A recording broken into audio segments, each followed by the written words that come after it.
नमस्कार, आप देख रहे हैं दी बॉस न्यूज़ और मैं हूं सरफराज आलम। इस वक्त हम मौजूद हैं सहरसा के सर्किट हाउस में, जहां माले के पालीगंज के विधायक संदीप सौरभ यहां पर आए हुए हैं और अपने नेताओं के साथ जो है बैठक कर रहे हैं। और हम कई मुद्दों पर बात करेंगे और जानने की कोशिश करेंगे कि सहरसा का दौरा किए हैं, सहरसा आने के बाद जो है क्या कुछ जो बातें हैं वो की जा रही है और हत्या हो रही है, पार्टी के कई नेताओं की हत्या हुई है, उसको लेकर। देखिए, हम लोग तो हमारी पार्टी में तो लोगों की हत्याएं होती रही है बहुत लंबे समय से, और कहिए कि भाकपा माले में शहादत देने वाले लोगों की लंबी कतार है।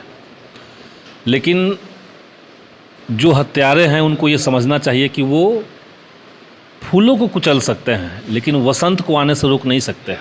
व्यक्ति को आप मार सकते हैं लेकिन उसका जो स्पिरिट है, उसका जो संघर्ष है, उसको तो आप नहीं दबा सकते हैं।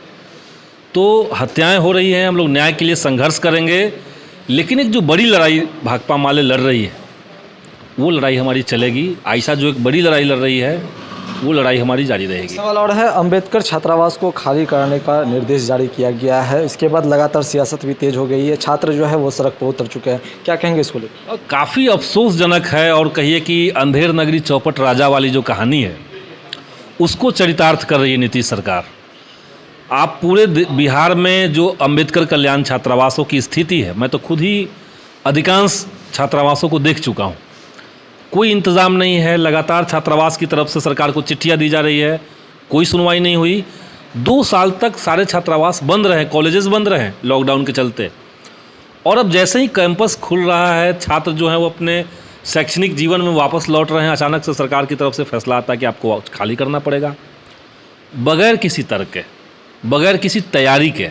वो छात्र अगर छात्रावास से निकलेंगे तो वो रहेंगे कहाँ, वो अपनी पढ़ाई जारी कैसे रखेंगे? कोई जवाब इनके पास नहीं है। तो ये तो गलत है, इसका विरोध होगा। तारकिशोर प्रसाद पे एक आरोप लग रही है नल जल योजना का, जो अपने रिश्तेदार को इसका लाभ जो है दिलवाया है। इसको आप किस नज़र से आप देख रहे हैं और क्या कुछ कहेंगे? देखिए, बहुत आरोप जो लग रहा है उनके ऊपर, उसमें जो सबूत हैं बहुत साफ और स्पष्ट है। गैर कानूनी तरीके से अपने लोगों को भाई भतीजावाद के तहत टेंडर दिलवाया गया है। और सिर्फ तारकिशोर प्रसाद नहीं, बल्कि अभी की जो भाजपा जदयू की सरकार है, इसमें तमाम जो अलग अलग विभागों के मंत्री हैं, खंगालिएगा सबके यहाँ यही बात मिलेगी आपको। तो भ्रष्टाचार तो ज़बरदस्त चल रहा है, ब्लॉक से लेकर के अनुमंडल से लेकर के थाना तक, अस्पतालों में हर जगह भ्रष्टाचार है। लेकिन गाल बजाने का क्या लग जाता है? नीतीश कुमार कह देंगे कि हम कभी भ्रष्टाचार के साथ समझौता नहीं करेंगे, मीडिया उसका हेडलाइन बनाएगा। अंदर क्या हो रहा है कोई नहीं देख रहा है। नल जल योजना में जो भ्रष्टाचार है शर्मनाक है, और ये पूरी जनता के साथ जिनके घर में पाइप पहुंचा दिया गया है लेकिन पानी नहीं पहुंच रहा है, उनके साथ ये धोखा है। एक सवाल और है, क्योंकि जाति जनगणना अब बड़ी मुद्दा बन चुकी है, विपक्ष को जो नेता है वो लगातार इस पर जो है विचार कर रही है। क्या लगती है, क्या आपको लग रही है जातीय जनगणना को लेकर क्या कुछ अभी तक हो पाई है इसको? देखिए, जातीय जनगणना को लेकर के बिहार विधानसभा में 2 बार ध्वनि मत से प्रस्ताव पारित हुए, और उस समय कहिए कि दबाव में या जैसे भी जो एनडीए के लोग हैं उन लोगों ने भी समर्थन किया। अब पूरे बिहार के विधानसभा से जो प्रस्ताव 2 बार बिना विरोध का पास हो चुका है, उस पर तो आगे बढ़ना ही था हम लोग को। और इसीलिए तमाम पार्टियों के डेलीगेट्स प्रधानमंत्री से भी मिलने गए। बहुत देखिए साफ बात है कि जातीय जनगणना करने से, जातियों के जो आंकड़े हैं उसको सामने ला देने से जातिवाद बढ़ेगा। अगर कोई ये सोच रहा है तो वो गलत सोच रहा है। इससे जातिवाद नहीं बढ़ेगा, बल्कि डेवलपमेंट के जो बेसिक उसूल हैं, विकास का जो आप फ्रेम बनाएंगे, उस फ्रेम में किस जाति की स्थिति क्या है ये जब तक नहीं समझिएगा, तब तक आपके विकास की राशि जो है वो नीचे असल आदमी तक पहुंच नहीं पा रही है। इसका एग्जाम्पल यही है कि इस देश के अंदर टोटल जो प्रॉपर्टी है वो कितना प्रॉपर्टी किस तरह के लोगों के नाम से है। दलितों के नाम से कितनी प्रॉपर्टी है, ओबीसी के नाम से कितनी प्रॉपर्टी है, जनरल कैटेगरी के जो लोग हैं उनके पास कितनी प्रॉपर्टी है। ये अगर आंकड़ा देखा जाए तो ये बहुत ही चौंकाने वाला आंकड़ा है। इसका डिटेल द वायर के लिए मैंने एक आर्टिकल लिख के भेजा था, वो पब्लिश हुआ था, उसमें पूरे आंकड़े हमने दिए हैं। और हम यही मांग कर रहे हैं कि इक्वल डिस्ट्रीब्यूशन जब तक नहीं होगा, जिसकी जितनी संख्या भारी उसकी उतनी हिस्सेदारी। ये नहीं हो सकता है कि देश भर में चंद लोग ऐसे हों जो सारे डिसीजन मेकिंग पोस्ट पे बने हुए हों। आप विश्वविद्यालयों के वाइस चांसलर के पद निकाल के देखिए, किस कैटेगरी के, किस जाति के कितने लोग हैं। तो अगर कोई ये नहीं मानता है कि खास जाति में पैदा होने से ही आपके अंदर टैलेंट आ जाता है, खास जाति में आप पैदा होंगे तभी आपको पढ़ना लिखना आएगा, अगर ये सच नहीं है, क्योंकि वैज्ञानिक नहीं है, तब इसका मतलब है कि भाई भतीजावाद करके और एक बड़े हिस्से को जानबूझ करके बाहर रख करके कुछ लोगों ने सारे संसाधनों पे कब्जा कर लिया है। तो उसका तो डिस्ट्रीब्यूशन चाहिए। इसलिए जातीय जनगणना इस समय बिहार में और देश में एक बड़ा एजेंडा है, एक बड़ा मुद्दा है।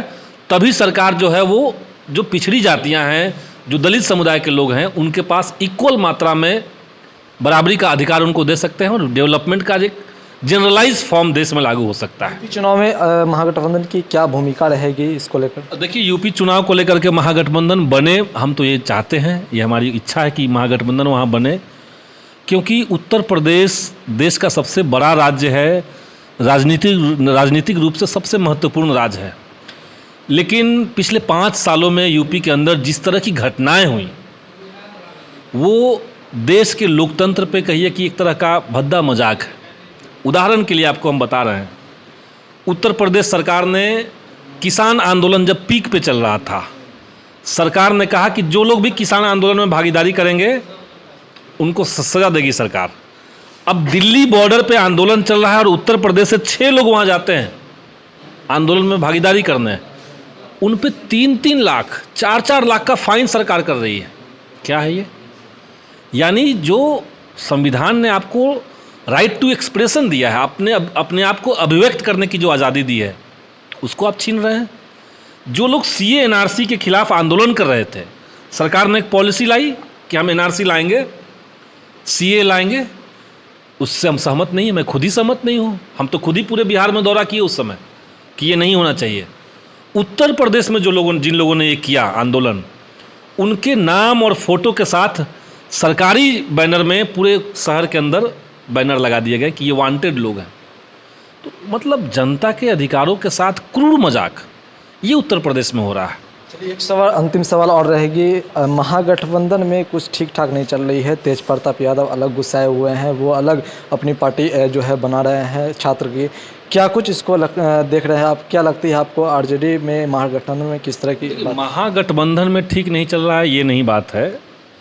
राष्ट्रीय जनता दल में 2 नेताओं के बीच की ये बात है। महागठबंधन अलग अलग पार्टियों का गठबंधन है ना, जो चुनाव के दौरान एक साथ आकर के भाजपा के खिलाफ मोर्चाबंदी कर रहे थे। अब छात्र राजद को लेकर के राष्ट्रीय जनता दल में जो कॉन्फ्लिक्ट है, मेरे ख्याल से वो उनका एक तो अंदरूनी मामला है राष्ट्रीय जनता दल का, और हम यही चाहेंगे कि वो कॉन्फ्लिक्ट जितनी जल्दी दूर हो जाए वो अच्छा है, क्योंकि ये समय नहीं है कि आप आपस में लड़ें, आपस में डिवाइडेड रहें। ये समय है कि एकजुट होकर के आज के समय में 2024 की तैयारी में पूरे बिहार के महागठबंधन को जुट जाना चाहिए था। ये आपस में अलग संगठन बना लेंगे, अलग कर लेंगे, ये वाला समय नहीं रहा। 24 में अगर देश को हम लोगों ने भाजपा से मुक्त नहीं कराया तो आप समझिए कि इस देश में शायद ही कुछ बचे। अधिकांश संस्थान जो हैं प्राइवेट हो चुके हैं। सड़कें जो सरकारी सड़कें थी, निजीकरण उसका हो चुका है। यहाँ तक कि इससे पहले इन लोगों ने रेलवे बेचा। इस बार से उन लोगों ने ट्रैक बेचना शुरू कर दिया, यानी रेलवे का ट्रैक, जिसको इस देश की जनता ने अपने खून पसीने से बनाया, सरकारी संपत्ति जिसमें लगी, उसको तक ये लोग बेच रहे हैं। आप देखिए असम में 2 दिन पहले किस तरह से हुआ। एक मुस्लिम परिवार को, 800 मुस्लिम आबादी को अचानक से सरकार घुसपैठिया कर करके उनके घरों को तोड़ने लगी। विरोध करना उनका धर्म था। विरोध तो कोई नागरिक करेगा अगर देश में लोकतंत्र है तो। कोई विरोध करेगा, आप सामने से सीना पे गोली चला देंगे। पुलिस वाले ने गोली चलाई, मरने के बाद जो उनका फोटोग्राफर था सरकारी, वो उसके डेड बॉडी पे कूद रहा है, नृत्य कर रहा है। ये स्थिति, ये विभीषिका, ये क्रूरता हिंदुस्तान के इतिहास में पहले देखा नहीं है। हम चाहते हैं कि इसको हमें आगे भी न देखना पड़े, ये ख़त्म हो, ये समय ख़त्म हो और ये सरकार किसी तरीके से जाए। मोदी जी ने जो कहा था कि हम झोला उठा के चल देंगे, वो झोला उठा करके यहाँ से जल्दी जाए और हमारे जो बुरे दिन थे पहले, हमको वही दिन वापस दे दे। हमको अच्छा दिन नहीं चाहिए। चलिए, कहीं न कहीं पालीगंज के विधायक थे जिन्होंने कई गंभीर आरोप जो है एनडीए पे लगाए हैं और